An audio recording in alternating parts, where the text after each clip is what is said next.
why did we pick hydroelectric power? Because it's interesting to learn about alternative energy sources to burning fossil fuels, because those can run out eventually and will run out. The earliest known mention of water wheels was in ancient Rome in 31 BC. They were also used in ancient China and ancient Greece. They were used to grind wheat, grains, other kinds of grains into flour. So instead of using like animal power or human power, they used water. This is a image of how the rotating of the water wheel was turned into up and down motion to smash up ore and into more usable parts. Electricity was first made in 1880 by the Grand Rapids Electric Company. They created DC electricity, which is not what is used in households, or you use AC electricity, which is alternating current. The first hydroelectric plant was built in Appleton, Wisconsin in 1882. And before that point, it was used more directly to directly turn a grinder as opposed to converting it into electricity. Yeah, mechanical energy was used before that, and this is when it was first created, electrical energy.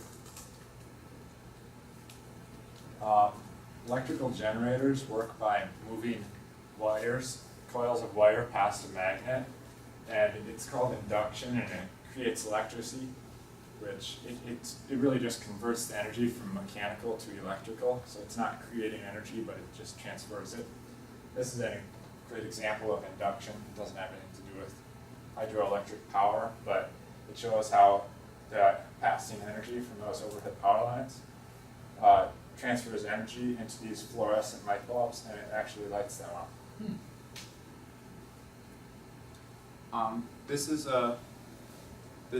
chart shows how much power is available for the Hoover Dam at different heights of the water and flow rates of the water entering the turbines, and it's modeled by power equals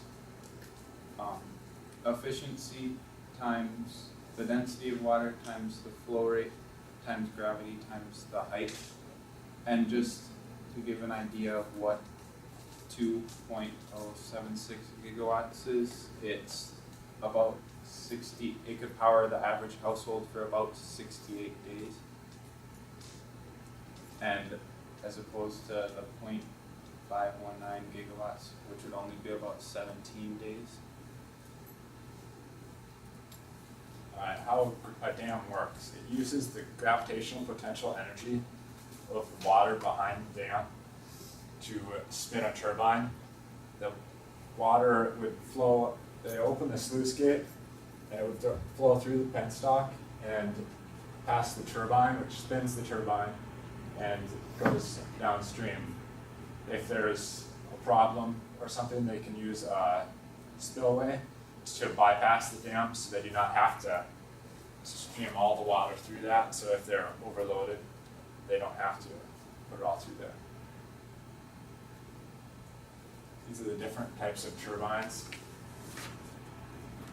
The Pelton turbine, it was created by Lester Pelton in 1878, which is the center one. It uses the water's velocity instead of the pressure. So there's a jet that it points at here, and it uses the water pressure, the jet does, to create a higher velocity, which sprays into these cups and spins it around. It has about 90% efficiency, and it's called an impulse turbine. The Francis turbine, which is on the right there, it was created by James Francis in 1848. It's also about 90% efficient. It uses radial flow, which means there is a circular tube around the turbine, and there is wicket gates, which are just a bunch of little fins around it, and they can open and close those at 2 varying degrees to change the flow rate. into the turbine to regulate the electrical output. The Kaplan turbine, it's developed in 1913 by Victor Kaplan. It's a modified version of the Francis turbine. It has variable pitch blades, and it also has the leakage gates to achieve maximum efficiency with different water flows. Hoover Dam uses the Francis turbines. All right, the model.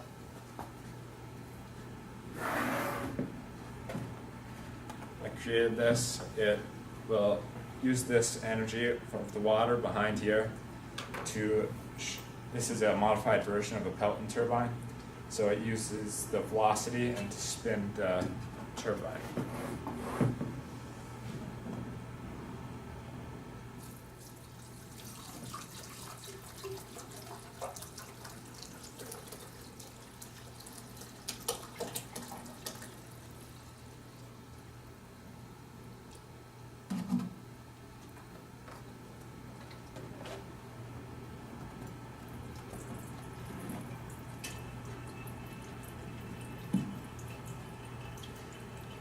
Generally, there would be a generator right here.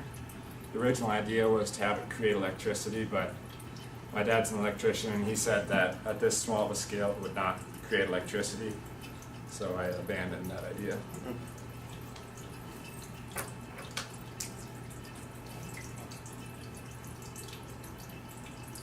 Water pressure, which is what the dam uses to create the flow to turn the turbine, is height times weight density, and the density of water is about 1.94 slugs per cubic foot, and the slug is like mass in the American system, as opposed to like a kilogram. and then gravity is about 32.174 feet per second squared, or acceleration due to gravity. And then height of the water behind the Hoover Dam is about 726 feet. And so the total pressure would be 45,350.149 pounds per square foot at the bottom. Yeah, it's like 600 feet thick at the bottom of Hoover Dam to hold back all that pressure. All right, this is to find the total pressure on the dam. You integrate the weight density times the strip depth, so how high it is off the bottom, times the length of the strip, so sideways.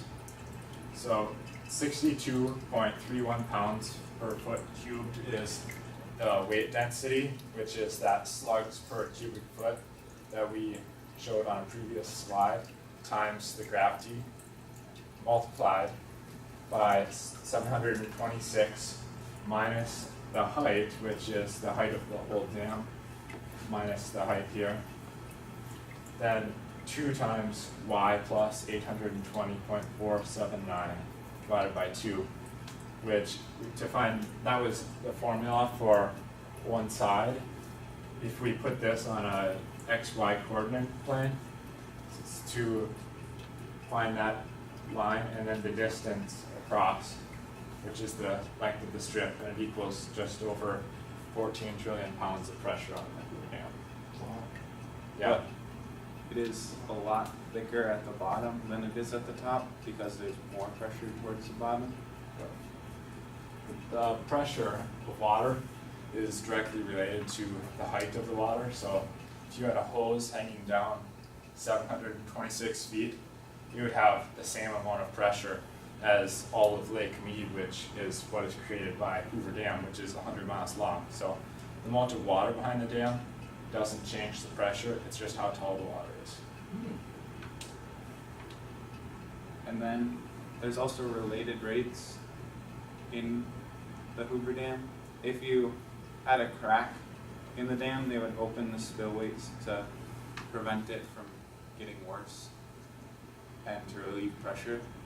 And the water flows into Lake Mead at about 17,660 cubic feet per second, and out through the fully open spillways at about 500,000 cubic feet per second, and Lake Mead has a volume of about 1.1 trillion cubic feet.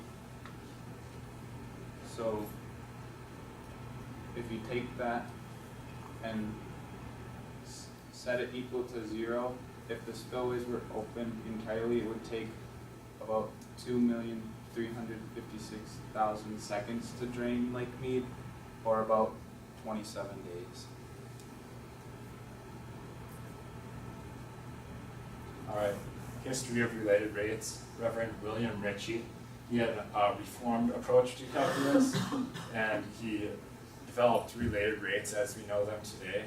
He published them in his book called Principles of the Differential and Integral Calculus.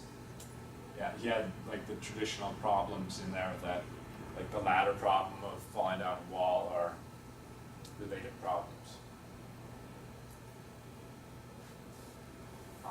Integration is a part of calculus that was discovered by Leibniz and Newton at about the same time in the 1600s, and they disputed who came up with it first. Newton started with derivatives, and Leibniz started with integration. Alright, applications of related rates.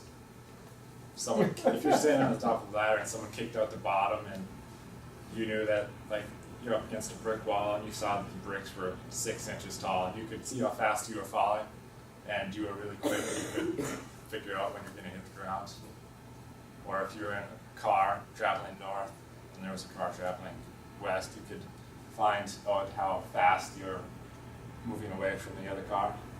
Or if your tub is stuck on and the drain's plugged, you know how long it will take to overflow. And the current use of hydroelectric power is down from what it used to be. In 1920, 25% of all electricity was generated from hydroelectric power, and in the 40s it made the jump to 40%. Now it hovers between 6 and 8% of the United States power production. So it has decreased the percentage. Alright. Shovel ahead. The Lake Mead, this is a graph of Lake Mead, and it's how full it is. It hasn't been full since the early 80s, and that reduces the power output. And as you can see, in recent years it has plummeted a lot. It's over 100 miles long. And in 2015 it was about 41% full.